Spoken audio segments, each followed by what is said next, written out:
Assalamualaikum warahmatullahi wabarakatuh. Perkenalkan, nama saya Ibu Siti Jamila SP. Saya berasal dari SMK Negeri Luna Berau, Provinsi Kalimantan Timur. Jadi, kali ini adik-adik, kita akan coba untuk mengulas materi tentang pengolahan hasil nabati. Nah, materi yang kita coba untuk pelajari adalah tahap pembuatan selai nanas. Nah, ini terkhusus untuk siapa saja yang berada di kejuruan agribisnis pengolahan hasil pertanian. Ya. Baik, kita ikuti ulasan materi. Nah, adik-adik, selanjutnya, tahukah Anda apa itu pengolahan nabati? Sebenarnya, pengolahan nabati itu adalah suatu penanganan dari bahan hasil pertanian. Penanganannya bisa melalui beberapa tahap. 1. Sortasi dan grading, ya. Kedua, kemudian memperlakukan perlakuan bahan. Contoh, pengepasan bahan seperti gambar video di samping. Kemudian akan melakukan penimbangan bahan, pencucian bahan, pengecilan ukuran bahan, pemasakan hingga ke pengemasan. Cukup mudah kan? Baik nih, selanjutnya apa tuh? Tahap sortasi dan grading bahan. Nah, sekarang lakukan ya. Tahap sortasi grading bahan. Lakukan sortasi bahan dan grading bahan pada ukuran bahan buah nanas yang akan digunakan. Karena kita topiknya atau temanya ingin membuat selai nanas, maka tahap inilah yang harus dilalui. Tahap awalnya adalah melakukan sortasi. Buah yang baik yang seperti apa? Buah yang busuk jangan dipakai, tetapi buah yang berkualitas ya, dengan kematangan maksimal ya.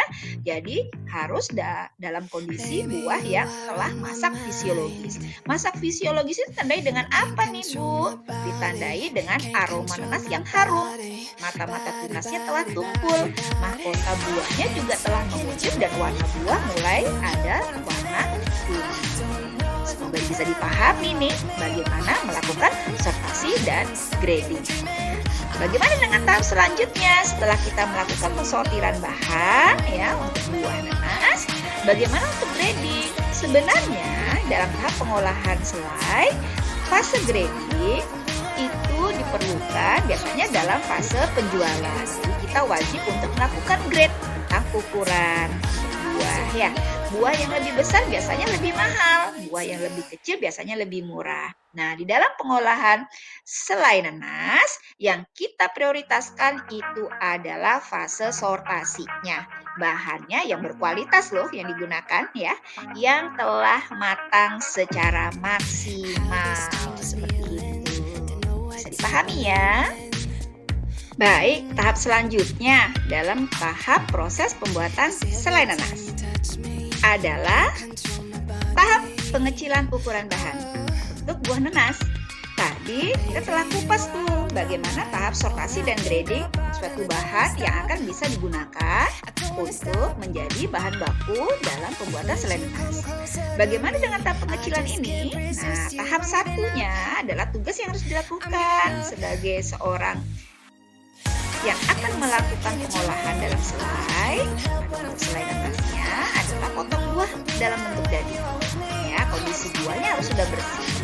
Kemudian lakukan penimbangan bahan. Nah, kita akan menghitung berapakah modal atau analisis usahanya nanti. Kemudian yang ketiga, letakkan bahan dalam blender. Cukup mudah kan? Baik, dan sekarang kita akan masuk pada tahap penghalusan bahan buah nanas. Bagaimana penghalusan buah nanas tersebut, Bu? Kita menggunakan alat blender, ya. Bahan baku itu dihaluskan tanpa menggunakan air. Kenapa demikian? Karena harapan kita dalam proses pengeringan dan pemasakannya nanti akan lebih cepat, ya. Jadi, bahan baku nanas kan sudah banyak mengandung air. Makanya di saat tadi kita melihat pengecilan ukuran, dia akan dipotong lebih kecil-kecil untuk mempermudah di dalam fase penghalusan bahannya. Nah, penghalusan bahan ini itu dapat dilakukan kurang lebih dari waktu 4 hingga 8 menit hingga menjadi bubur buah. Ya, kita akan lihat nanti setelah itu mau diapakan nih.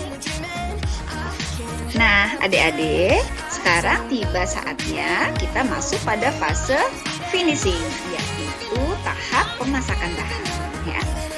Masak bahan yang telah halus campur dengan gula dengan takaran 50% dari berat bahan buah yang kita gunakan tadi. Kemudian tambahkan CMC atau pektin sebanyak 1% dari berat bahan buah nanas tadi. Setelah itu, tambahkan asam sitrat untuk menambah rasa asam pada buah sebanyak 0,5% dari berat bahan. Kemudian, apa yang harus kita lakukan? Memasaknya. Benar, memasak bahan dan tolong amati suhu dalam pematangan agar vitamin C tidak hilang. Berapa suhunya? Berkisar di bawah 100 derajat Celcius. Dan biasanya waktu yang dibutuhkan mencapai sekitar 10 hingga 15 menit. Ya. Standar derajatnya biasanya kurang lebih 80 derajat Celcius. Kemudian letakkan dalam wadah kaca dan lakukan tahap akhir, yaitu fase sterilisasi dengan cara pasteurisasi. Ya, setelah botol dan selai dilakukan pengukusan dalam panci, kemudian segera dinginkan untuk mengeluarkan suhu panas dan lakukan penutupan selama secepat mungkin, karena harapan kita tidak ada kontaminasi bakteri. Seperti itu. Oke, ini hasilnya. Harapan kita seperti inilah ya. Dalam bentuk selai atau yang kita sering dengar jam. Nah, jam dari buah nanas ini enak loh rasanya, dan punya vitamin yang tinggi. Semoga bisa mencoba mengaplikasikannya di rumah sebagai praktek di mata pelajaran pengolahan hasil nabati. Itu yang bisa disampaikan. Sampai jumpa.